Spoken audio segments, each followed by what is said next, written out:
আসসালামু আলাইকুম।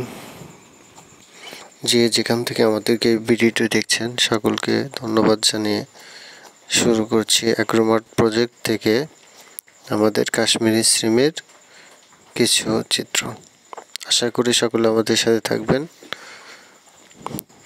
আপনারা দেখতে পাচ্ছেন যে আমরা ঠিক এমন একটি সময়ে এই কাশ্মীরি সিমের ফলন ফলাতে সক্ষম হয়েছি যখন অন্য কোনো সিম ফল দিতে সক্ষম না।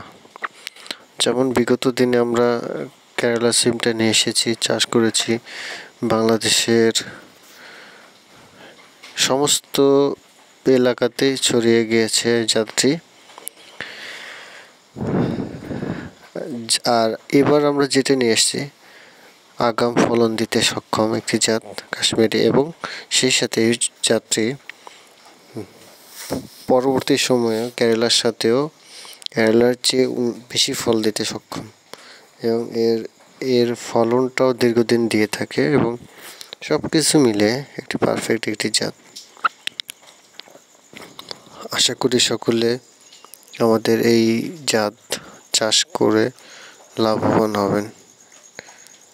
আর আমাদের অ্যাগ্রোমার্টের যে লক্ষ্য নিয়ে কাজ করছি আমরা, সেটা হলো যে প্রত্যেকটা কৃষক যেন অ্যাগ্রোমার্টের যে ফসলগুলো করে থাকে এই ফসলটি করে যেন সকলে লাভবান হতে পারে। যদি কৃষকরা লাভবান হন তাহলে আমরা আমাদেরকে ধন্য মনে করব। সেই সাথে আমরা কাজ করছি যেন কৃষকরা তাদের ফসল চাষ করে নিজেদের ভাগ্য উন্নয়ন করতে পারে, দেশের সার্বিক যে সবজির চাহিদা এটি পূরণ করতে পারে। আমরা সকলেই প্রত্যাশা করি যে আমরা একটি সময় বাংলাদেশ খাদ্যে স্বয়ংসম্পূর্ণতা অর্জন করব।